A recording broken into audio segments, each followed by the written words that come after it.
Hello, this is Bill Worrell with Virginia Cooperative Extension. Welcome to today's edition of 15 Minutes in the Forest. Right, well, hey everybody, hope you're doing well. My name is Wally Smith, and I'm an associate professor of biology at the University of Virginia's College at Wise. And we are here at a big system of cliffs and rock outcrops up on High Knob above the city of Norton to talk about a really interesting animal, one of our most unique amphibians that we have here in Southwest Virginia called the Green Salamander. And if you're familiar with amphibians, you may know that we are in an amphibian hotspot here in southern Appalachia. We actually have some of the highest amphibian diversity in the temperate world right here in our mountains.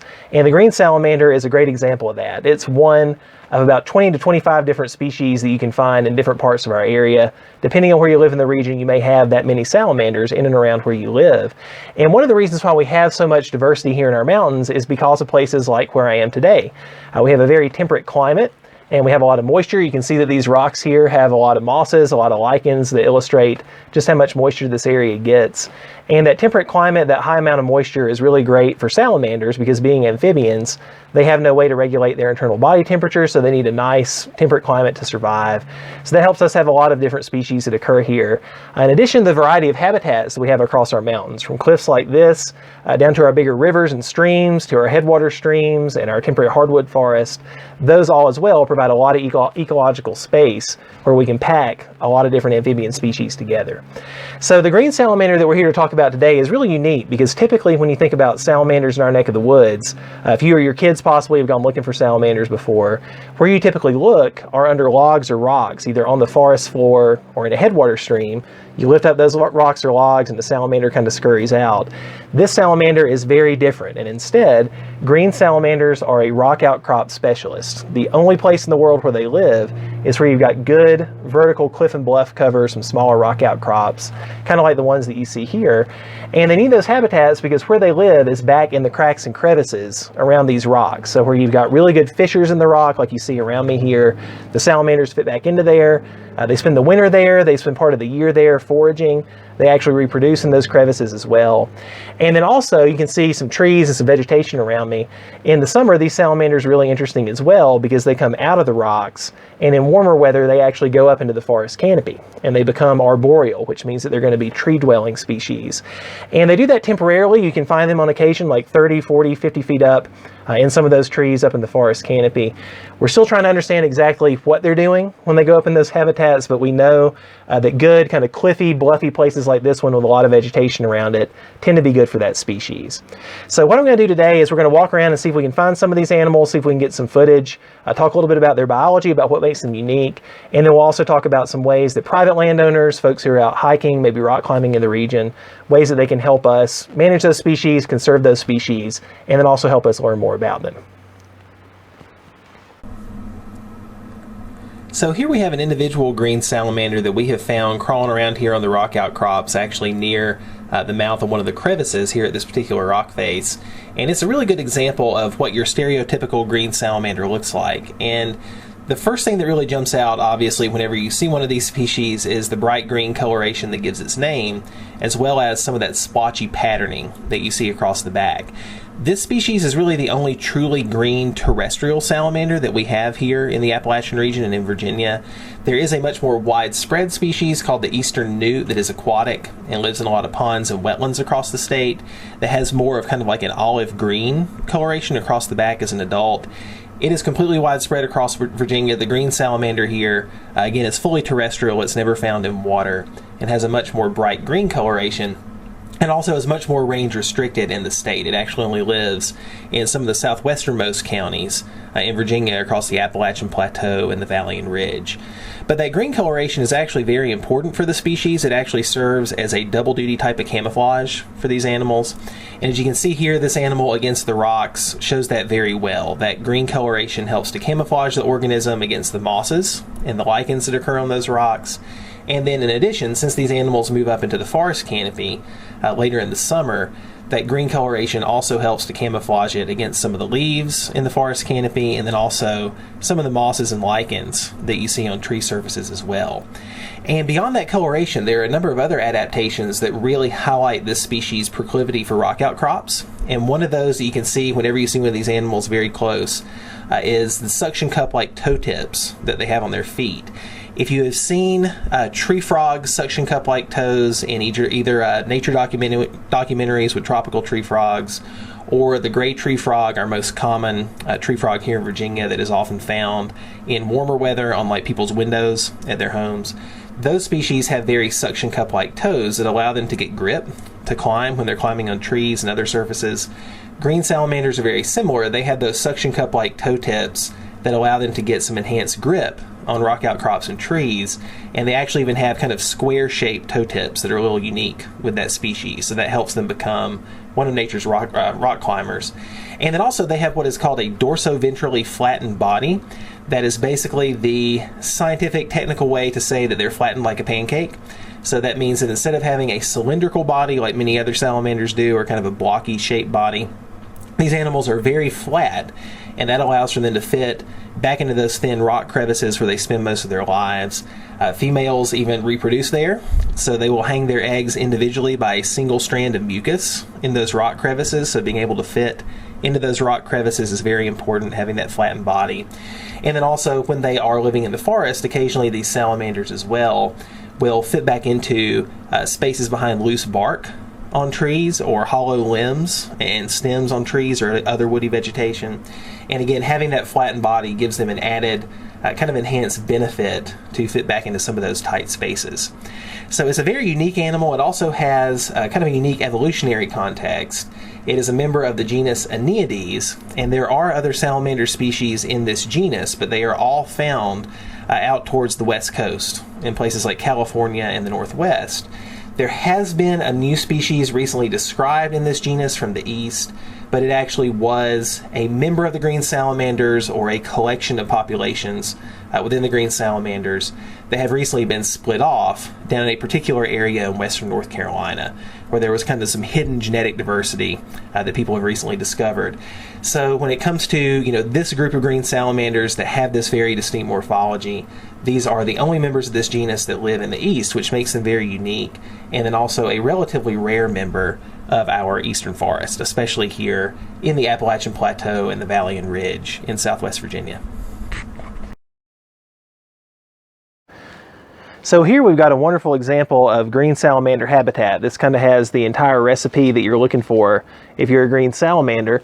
You got the rocks behind us here, and you can see that the rocks have a lot of nice crevices and spaces and voids in there where the salamanders can live. And then also around me, we've got a lot of woody vegetation. We've got trees up in the canopy. We've got the rhododendron here, some hemlocks kind of down in the understory. And that also is a really important component of green salamander habitat, because the animal doesn't just live here in the rocks. In the summer, it also comes out in the surrounding forest to forage. So the closer you've got woody vegetation to the rocks, the better it tends to be for that animal. And that's really important for private landowners. One of the things that we've been stressing to folks that have rock outcrops on their property, even if it's not this big of a cliff like I have here, even if it's a smaller rock outcrop that's just a couple of feet tall, we encourage folks whenever they can to leave as much woody vegetation as they can around the rocks. I always think about it kind of like a blanket of vegetation. The more of a blanket you've got protecting that rock outcrop, the better it's going to be. So, if you're clearing your land for any reason, if you've got some timbering going on, a really good best management practice to preserve the green salamanders is to leave that blanket, leave a buffer of woody vegetation around the rocks.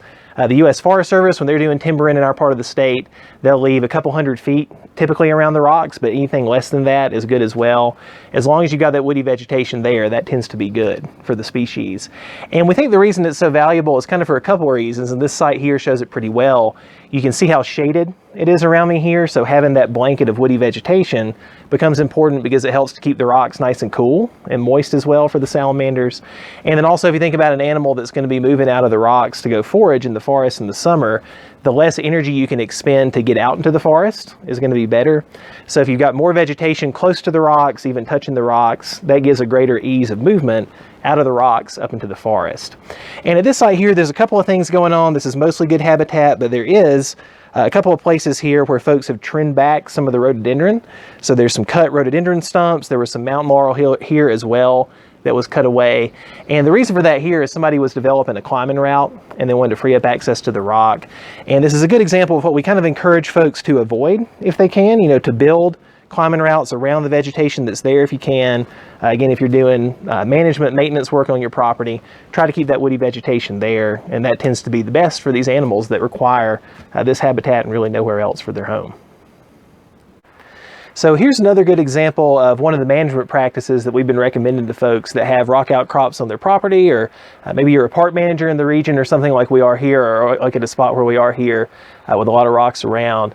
And obviously you can see the graffiti here on the rocks. You know, I think that as long as we have people around, there's going to be graffiti, and that's something that we're going to have to grapple with. But one of the things we noticed here in the region here in Southwest Virginia over the last few years is that as outdoor recreation has become more popular, and as more folks are hiking, as people are getting out rock climbing, enjoying some of the public lands, we've noticed a big uptick in graffiti like this. And for green salamanders, this can kind of be a double-edged sword. So graffiti can be harmful when it's spray painted onto the rocks for the salamanders, because the chemicals in the paint can be toxic to the salamanders. But we're also finding too that sometimes even graffiti removal can be harmful for the salamanders as well, which is kind of counterintuitive. But the reason for that is that in order to get paint like this off of a rock, there are graffiti removal chemicals that you can purchase, and a lot of those chemicals, in order to strip that paint, have to be pretty harsh. And so those chemicals, like the paint, if they get put onto the rock, can be toxic to the salamanders. A lot of those removal processes as well involve things like pressure washing. So the high pressure water spraying up against the rocks or getting back into those crevices, that can literally, you know, cut an adult salamander in half or damage the eggs that might be laid back in those crevices, since that's where the salamanders reproduce. So we're encouraging folks, if you do have graffiti problems that you want to remediate, we're seeing a lot of groups in our area want to take care of that, to try to find a way that involves the least amount of chemicals as you can. I know that can be tough to do because we're talking about removing paint off of rocks. And then also as well, if you're planning a big graffiti removal operation, if you've got a lot of graffiti that you want to take care of, consider contacting the Department of Wildlife Resources and talking to some of their biologists. They can probably give some tips to how you might be able to minimize some of those impacts to green salamanders at a site. Or even look me up. My contact information is on the college website, on the UVA-Wise website. And I'd be happy to come out if you're going to do a big graffiti removal project and do some surveys to see if the salamanders are there. If they aren't, you're probably okay, but if we've got some around, that might mean that you have to look at some alternative methods. But unfortunately, this is a problem that we're grappling with more and more, and it is one of those things to consider just because this habitat is so specific for this particular species. Another question that we're frequently getting comes from the rock climbing community, since many rock climbers are in and around these rock outcrops where green salamanders live. And the single best rule of thumb when it comes to conserving green salamanders as a rock climber is to simply avoid trimming back things like the rhododendron and mountain laurel, the other woody vegetation that are around that rock face. Limiting things like scrubbing off mosses and lichens from the rocks can be beneficial as well, because all of that vegetation is really important to making sure that green salamanders have the appropriate microclimate, the temperature and moisture that they need around those rocks. So really that means when you're developing new climbing routes, so if you're developing a new route at a crag or a new boulder problem, developing those around existing vegetation can be very helpful instead of clearing that vegetation away. And then in addition, just limiting things like chalk use in and around those rock outcrops can be important. Green salamanders are lungless, so they lack lungs and they breathe entirely through their skin and the lining of their mouth. So making sure that you minimize the use of chalk on those rocks can make sure that those salamanders don't get covered with that chalk, which could interfere with their respiration across their skin. But really it is the protection of habitat in and around those rock outcrops that is so important for the climbing community. And so I'll close my remarks here with a little bit, I guess, of a cry for help about ways that members of the public can help us better understand green salamanders, because we still, here in Southwest Virginia, lack a very solid understanding of where this species actually occurs. And in the last few years, citizen scientists have been a huge help for us. And that includes people who are out hiking, who are rock climbing on some of our public lands, and even people around their private homes have encountered some of these salamanders, because we're increasingly finding that green salamanders can live in some limited artificial structures, so things like concrete block retaining walls that are shaded and moist, things like wooden porches. The gaps between some of the slats or wood in those porches can form good crevices for those salamanders. So we're basically asking the public to help us, if they see any green salamanders, to share those observations with us.